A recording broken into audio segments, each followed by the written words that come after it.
Hello, everyone. Great to be here today. We've got a fireside chat here with David Matthews. Delighted to welcome him all the way from California. So forgive his jet lag. I think it's 1 a.m. at the moment in California or something like that. But look, it's a real privilege for the SACS conference and myself to welcome David and BrightInsight, who are really one of the thought leaders in the digital health space, I think, and a company that we've followed at Stifel for a long time and are huge fans of for various reasons that we'll get into here. We'll try and break away from the traditions of all conferences in 2023 by not talking too much about AI in the next 20 minutes, and really we can dig into that later. But look, so BrightInsights, I'll let David explain exactly what it does, but just to give you a few numbers and embarrass him and his company a little bit. So the company's raised over $186 million since founding in 2017 from absolute blue chip investors in the space, General Catalyst, Insight Partners, New Leaf Ventures, and beyond. The awards, I didn't have enough space to fit on my iPad, but they were voted Global Company of the Year from Frost & Sullivan in the IoT healthcare space only a couple of months ago. Most innovative digital health solutions provider in 2022, and were part of the Deloitte Fast 500 in North America, raising at 217th on that chart. That doesn't necessarily sound like number one, but in America, everything grows quicker than here in Europe, and 217th is a 700% growth rate between 2018 and 21. So you can see that this is a company that is really excelling in the space. So we're going to learn a few things about BrightInsight and some takeaways here today, and dig into a few questions on digital health as a whole. So without further ado, David, perhaps you can give a bit of background to yourself and BrightInsight. Sure, thanks, Ben. And like you said, I think it's maybe 2 a.m. for me, so thanks a lot for having me from San Francisco, and it's a pleasure to be here. So my name is David Matthews. I'm the Chief Growth Officer at BrightInsight. We're responsible for all of the commercial activities, so business development, customer success, and then product strategy and innovation, which we find is important to tie to commercial in order to kind of grow our business directly. I have been with BrightInsight for the last 3.5 years and have really seen that growth that Ben bragged about, so I don't have to. I got my start in computational neuroscience. I did a PhD in machine learning and neuroscience. And then during that time, I actually, it was the early days of the iPhone, and I had built a melanoma detection app, which was a big advantage of the image processing on the iPhone, as well as some algorithms that could be deployed there. And it helped me to recognize that this is an exciting space and that it's a very difficult one, not so much on the technology side, but on everything that surrounds that in terms of shaping patient behavior and clinician behavior. Most recently, I was, before BrightInsight, I was a partner at Boston Consulting Group, where I was helping to lead the biopharma and medtech practice out on the West Coast of the US. And there I was working with both drug and device companies. So on the drug side, a range of therapeutic areas from diabetes, large ones, down to rare disease. And then with device companies in vitro diagnostics and genomics, next generation sequencing. And there I saw exactly what BrightInsight needed, really across clients, that there is a deep need for a digital health platform and a platform that can scale globally and that can serve the needs of a broad range of players in kind of the pharma and device space. So it's probably a good lead in to your question on what exactly does BrightInsight do. So BrightInsight is the leading globally compliant digital health software company serving biopharma and medtech. And so what that means is we focus on being able to build and deploy for our customers like Roche down the street, Sanofi, BRU, CSL Behring in the US, and many others, series of software products that enable and improve their underlying drug and devices. We're at our core a modular architecture, and so that allows us to accelerate time to market with our customers by providing them with a set of capabilities kind of out of the box that can be used and shaped in order to achieve their own specific objectives with their patients and clinicians. We build things like companion apps, companion diagnostics for drugs and devices, and then what's called software as medical devices, so SAMDs, which are medical grade software that is designed to practice medicine on the phone or on the software application. And ultimately, we're a team of digital health experts that is distributed across the U.S., Europe, also South America and India. And we have a shared vision and mission to improve patient outcomes and lives with the software. Thanks, David. And you mentioned there talking about your pharma partnerships, and there are many of them. How have you found those partnerships over time? You're focused on the growth engine. How have you found the challenges and opportunities working with pharma?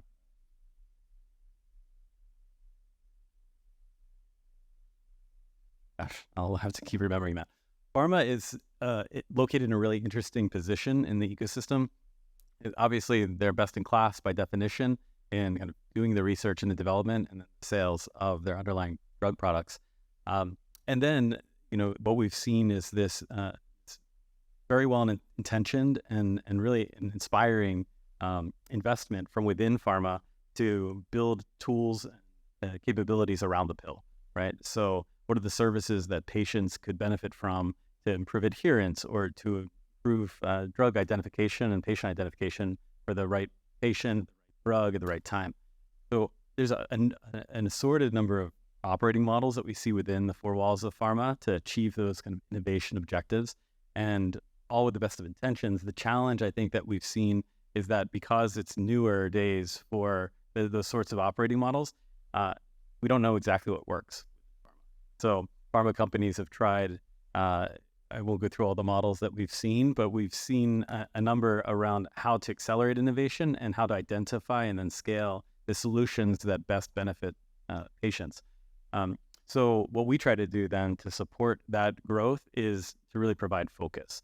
So when we come in, we have a platform that takes a lot of the risk out of the underlying digital innovation side, so we can focus instead on what exactly do you want to solve for your patients? What exactly do you want to solve for your clinicians, right?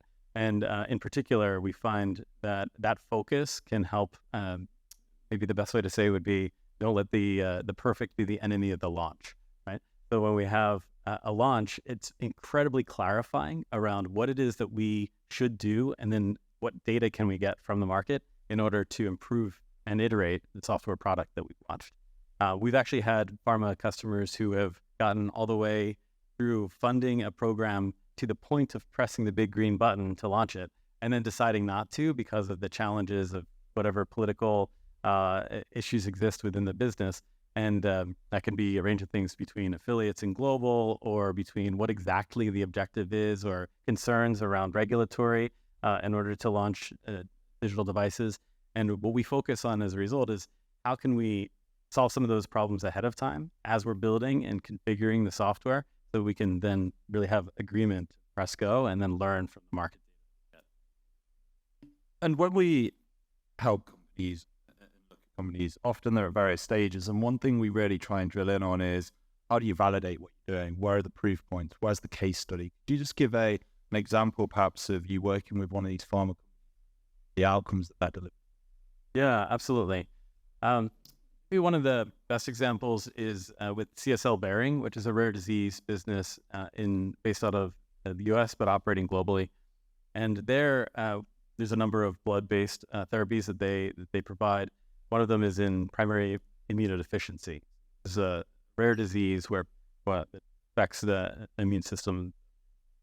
The challenge that they had was they had an infusion product which was in the clinic, but they wanted to get it into the home. And they introduced new technology around delivery that would allow patients to manage that in the home.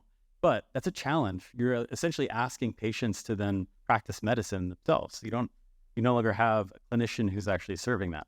So there's a clear need for a digital product or a product that would allow those patients to manage their infusions more effectively at home. So what we did was to provide a companion app to that infusion device, which would help the patient to manage and then ultimately, through their entire infusion experience, track what it is that they're doing and ensure that they're successful with their infusions. And what we saw there was actually incredible patient engagement. So actually double the patient engagement that I typically see in industry. So 89% of patients who use that app use it not only at month 3, but also at month 12. So that gives you a sense of the retention that we have. Seeing 80+% retention on any product is actually shocking in software if you have been around the industry for a while. So we're really proud of that number. And what drove that was a real hyper focus on what the actual pain points of the patients were, and serving up a set of capabilities and features to those patients that they would need. So things like patient support program access, things like a nurse access. So there's a way through the app that patients can actually manage and chat with their nurses. New educational content that patients can use to better understand their disease and their lifestyle. Patient journaling, iteratively improving workflows that the patients are using in order to ensure that they're getting the most out of their infusion experience. Do it. So, I'd say kind of zooming out from what made this so successful, some of it was identifying a real pain point, right? Practicing medicine in the home for patients, and then iteratively improving it by bringing in features and functionality that we heard from patients that they wanted, and then ultimately that we were able to serve up with each new version of the app. And I think that's a really interesting point. I mean, when we look at patient engagement in particular, and there's many companies out there, what we see is that engagement is incredibly low, much, much lower, single-digit percentages. And I think that one thing you brought out there, which was particularly interesting itself, is where a patient needs to use some chronic condition, we see a huge amount more engagement than those where they're worried well, right? You think about going to the gym. I have a gym membership, I don't use it. And I think that where there's a drag, a need, and then you can engage those patients, that is a huge positive for this industry. And of course, what does that mean? It means the clinical outcomes improve, and it means the retention with your customers, and therefore your revenue model and your visibility on that improves as well. Before we go on to my favorite or least favorite topic at the moment, which is funding, can you just explain how you think about commercialization and really that commercial lens with your customers, and how you drive that financial growth as well as the innovation? Yeah, definitely. So for us, the commercial growth really starts with product. So, which might be seen as a bit of a cop-out, right? But for me, as a commercial lead, we actually don't have a very large commercial team intentionally. We focus really on investing in R&D and investing in our underlying product set, so that what we bring to market, we can have full assurance and proof behind that is necessary to then make the selling process actually more straightforward. So for me, the key to growth is actually product, identifying a case that is really solved by digital. So as an example, I started a small consulting team within our business because I recognized that there was a challenge around tying out the actual commercial and clinical goals that our pharma companies partners had with the underlying products that they wanted to conceive and wanted to go and put into market. So some of our initial commercial engagements, we actually don't bring sellers, so to speak, at all. We actually bring those who are trained in digital health to think about what are the challenges, the specific pain points and challenges that a patient has or the clinician has, and how can digital solve those? So it's, what are those challenges? Would digital actually solve those at all? We've actually had situations where we do workshops with customers, and we find that the problem they're actually trying to solve is not one where digital is the first thing to address it.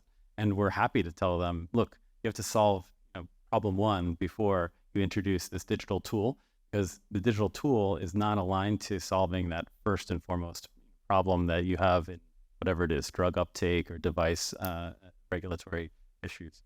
So once we identify that challenge is there and that it's ripe for a digital solution, from there, the rest is much more straightforward, right? It's about aligning I shouldn't say too straightforward, aligning the folks within the pharma company who would be responsible for seeing this innovation support the underlying drug. That's often the digital team, an innovation team, often a brand or a marketing team, and sometimes some others, the regulatory and quality teams within the organization, to help identify that this is an opportunity to grow.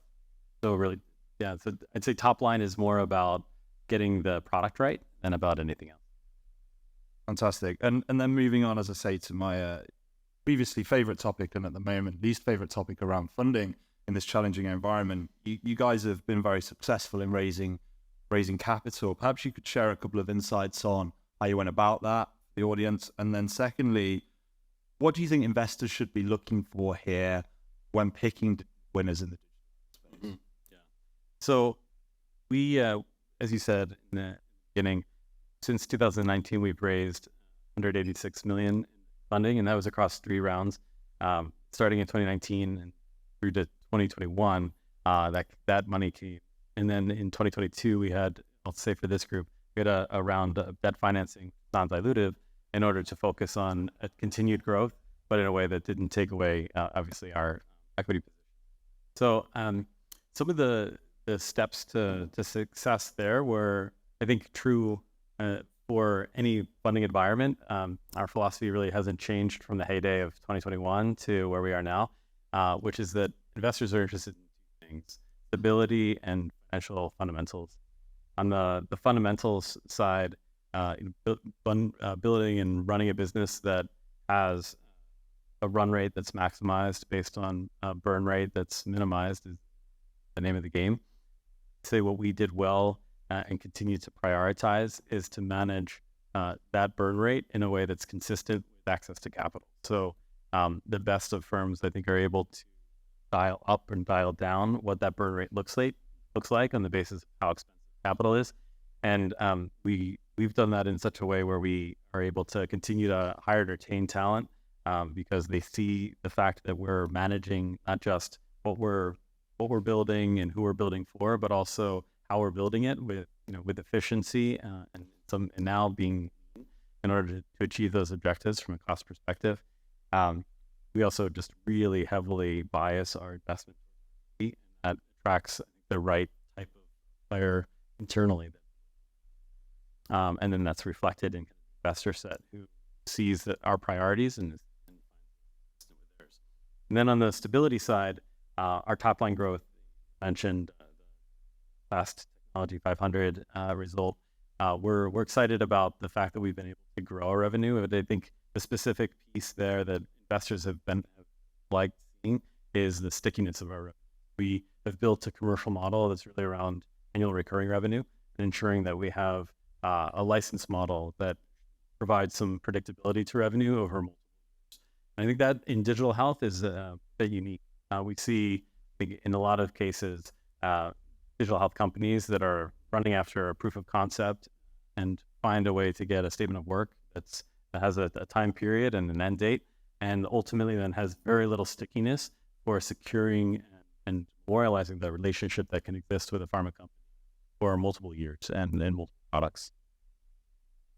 Couldn't agree more. And I guess as we run to the end of this session, what's the one thing you want to leave people with if they meet 100 companies today and try and remember BrightInsights at the end of the day?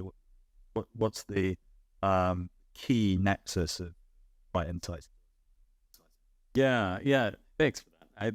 I think the most exciting thing about BrightInsight and about digital health in general is that we are at a pretty interesting nexus of a moment, really, history of a lot of people have tried a number of solutions, a lot of point solutions, those that are using really interesting technologies. And the last panel was a great evidence of that fact.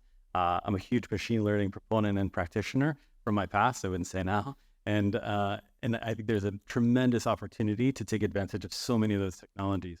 But from my perspective, the real opportunity of digital health now is to identify products that are driving a clinical outcome and driving a business outcome. I think having patients be the focus of a program and really the focus of a company, rather than a technology be the focus of a company, is what's going to separate the companies that really make it in digital health and those that don't. In particular, I think that what we're doing at BrightInsight and in general, those companies that have been hyper-focused on pain points and taking away those pain points through market research with digital health solutions that are that are really geared towards changing the patient experience and patient outcomes. The things they have in common are they're not really wedded to any one technology. They're focused entirely on what change can we drive, what behavior change can we drive, how can we do that for the most patients and clinicians at the fastest speed. And that's exactly what we've built our business to do. Perfect. Thank you, David. So I think just to summarize my takeaways from this conversation, when we look and work with companies, often companies in the digital health space have historically focused a lot on product and a lot on innovation, but actually put to the side commercialization and scale. And when we think about raising bigger financing, when we think about selling companies, don't underestimate the scale of financial operations here.